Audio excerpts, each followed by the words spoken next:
All right, guys, our favorite time of the week when we get to answer a few of your questions. Saagar, what is up first? Number 1 from Deep Cheddar, infrastructure spending. It's clear both of you support $3.5 trillion, but I'd like to know if Joe Manchin is actually saving us.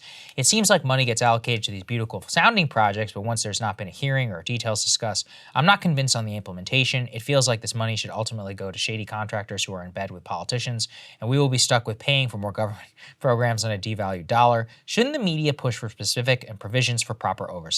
I think that is very fair analysis. What I would say is the place where that is the worst is actually in the bipartisan infrastructure deal, which leans a lot on these sorts of private contractors, public-private partnerships. So I fully expect there to be this is part of why corporate America loves the thing so much, because there's massive potential grift involved for them to jack up the price and not really deliver that amazing of results ultimately. On the $3.5 trillion, it really depends. So some of what you're talking about are things like expanding Medicare, which, goes through, like, we have an established system. We know how that works. So dental, hearing, vision, hard to get in like an additional grift in there. Some of these things, like when you're talking about direct child tax credit, again, that just goes directly into the hands of, the people who are eligible. So it really depends program to program on what you're looking at here. I think your point, though, is extraordinarily well taken, that exactly the concern you have is one that the media should be focused on. Those should be the questions that are being asked about, like, okay, universal pre-K, how is this implemented? Who stands to benefit? Who are the stakeholders? What does this actually look like? Instead, we've just gotten this really stupid and ultimately, very beneficial to corporate America discussion of, is it $3.5 trillion or is it $1.5 trillion or is it somewhere in the middle, rather than getting into the substance and the details. That's the thing. Look, I would love to sit here all day and be like, okay, this program, let's that break program. This one down. Let's break this down. First of all, I know that the public attention is not there, unfortunately, for that. Honestly, I don't even know what all of the stuff which is in the bill, and it's my job in order to parse the top line ones. In general, I actually think there's a lot of debate to be had on all of them, but that's part of the problem. The media should push for specifics and the provisions with oversight, but they don't, because the politicians themselves don't actually care. It's all just, it seems gamesmanship. Nobody's actually talking about the specifics of the programs. They're like, we'll just cut this for 5 years. I'm like, whoa, that's somebody's livelihood. What are you talking about? Like I was talking about earlier in the show, dental or not, eye care or no, for how long, for what purpose, which college, what type of pre-K, where's the cutoff, what does this mean? Is community college really the answer? Should it apply to this? These are great debates, none of which are actually happening in the DC. Yeah, and look, honestly, what we saw during the pandemic and what we learned about these program implementation is the more that they involve just directly giving people money, the more effective they were. And drop poverty to a historic low. People need to remember that. Yeah, you just don't have a chance for a middleman to get in on, a grift anywhere in the chain. You don't have a chance for, like, the unemployment system was a total mess. The housing aid system, barely any of the money even went out. Like, the more complicated, that's why I'm opposed to means testing too, because the more complicated you make these things, the more hoops they are to jump through, the more you build up a giant federal bureaucracy, and the less that the funds and the help actually gets to the people that ultimately need them. So very good and important question there. Okay, second question. Second one, Lara Rohr, Monopolies. Why are these huge companies, Facebook, Amazon, Google, etc., not broken up? I remember clearly when Microsoft was broken up with much less power and control. Is the age of breaking up monopolies over, Saagar? Well, I have bad news for you, Lara. Actually, Microsoft never was broken up because the Bush administration dropped the case against them. And what you remember, though, is the Clinton administration bringing the case against Microsoft and the hearings. And that is absolutely gone. I mean, look, I'm still unconvinced that this whistleblower at Facebook is not a psyop. It seems to be one, at least in terms of the media and their role there. And mostly what they want is just more control. I don't think anybody wants to address any of the fundamental questions here on the social media companies, on tech, on Amazon. We talked about, remember, with the Facebook downing, about the single point of failure. Whenever it comes to, you're like, hey, hold on a second. What if AWS went down? I mean, that would be trillions of dollars of lost commerce in a single day. That would be totally insane. Nobody ever talks about that. Why does it make sense for a web services company to hold an e-commerce company to also hold a major studio in Hollywood, which also does business in Saudi Arabia and China? I mean, these are all big questions. In terms of the age of breaking up monopolies over, that's an open question. I think it's probably going to take 20 years, to be honest. And even then, like with Microsoft, you can try, but you may not win. I'm a little hopeful here. A little hopeful, only because this is one of the areas that somehow there's managed to continue to be bipartisan interest. And I think because it pervades, I mean, tech gets a lot of attention, but it pervades, this monopoly issue pervades every sector of American life. And it's a direct result of both policy choices and a relatively radical judicial interpretation that says, oh, well, the only thing we have to worry about with monopolies is price. So if you're delivering low prices, then no problem here. Get as big as you want, control as much as you want, not an issue. And that's a relatively recent judicial interpretation, I think since effectively the 80s, that's been in place. But you do have, in the Biden administration, they have made very good choices who are antitrust, who are, you know, widely respected in the field, and some of the more aggressive actors as well. Biden has made some good noises about his commitment to breaking up monopolies and taking a more aggressive stance on this issue. But it's yet to be, the implementation of that has yet to be seen.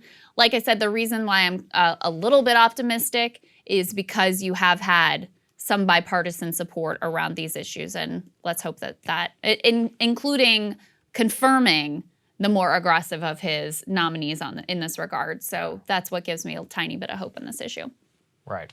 Okay. Next question, Saagar. What topics get demonetized from Chris Smith? I think it would be interesting to know which segments get demonetized. It would help create a picture of topics Google corporate media is trying to defund. It would give a bit of the behind the scenes feel. I think a weekly or a monthly recap would be cool. Interesting. Well, we'll tell you guys, since you're our premium subs, I just checked a tour de jour of what we have. R. Kelly, Epstein, 9/11, Fauci, lab leak. These are just as a small sampling. I was going through our back end. In addition to, and I think this is also, we were just talking about this, as commentators and as people who want to popularize news or also comment on news, so there are times when we want to play like a 60-minute segment. But does it make any sense for us to not make any money off of that segment when we're actively trying to promote and comment on it? I'm not saying 60 Minutes or whomever the original content creator doesn't deserve some of the revenue, but what's the split? What's the value? Isn't the real value the fact that we're bringing attention and we're talking about it? Yeah. The copyright rules on YouTube also make no sense. And anytime we have to think and say, okay, we're gonna play this clip, even though we know that it's gonna make sure that we make no money off the segment because it's better for the audience. Right. It's better for you. So the funding model on the copyright side and on the fact that it's alchemy, they can just decide that this week we covered R. Kelly, that R. Kelly is not suitable for advertisers. That's ridiculous. It's a news piece, but because it has to do with, or Epstein, or lab leak, or 9/11, or protests. Sometimes we used to remember global protests once was demonetized. I can go on in terms of what it is. Notoriously foreign affairs. Yes, If you put Syria or Afghanistan or any like country name in a headline, very likely to get demonetized. 100%, so like if you're Syria. Yeah, I mean, I think of people who, our channel, we do a decent bit of foreign policy, but there are channels that are exclusively foreign policy. Like they must be getting demonetized. A lot of our Afghanistan segments across were the board. demonetized. Absolutely. So if you're covering war, if you're covering foreign policy at all, if you're covering apparently court cases, just like telling you, okay, this happened in a R. court Kelly case. convicted, Apparently that's demonetized. Didn't we have an abortion that's segment? right. There was Multiple abortion big news segments were on Roe v. demonetized. Wade. I mean, this is really important stuff. And it's, the thing is, they've become just extremely overly cautious about anything that might even potentially be borderline content. Forget about it. I mean, certainly if you put a lot of COVID vaccine stuff, even if you're just talking about the science or talking about censorship of, hey, even if we don't agree with this, we think people should be able to discuss it, that's very likely to get demonetized too. So, there you go. Yeah, they're just very paranoid and interested in elevating CNN and MSNBC and the stuff that you can get everywhere else. Seems clear to us. The opposite of what YouTube is supposed to be. Okay, next up, Jonathan Byram, Progressive Tea Party. My question surrounds the idea that the Justice Democrats were established to be a progressive Tea Party. Back in 2010, the Tea Party was willing to be hated by the establishment and the mainstream media, and their voters loved it. Do you think Democratic voters are ready for a group of Democrats to be hated by the establishment and by the media? Your point is well taken, because Republicans spent years getting their base to understand that the media were their enemies and not their friends.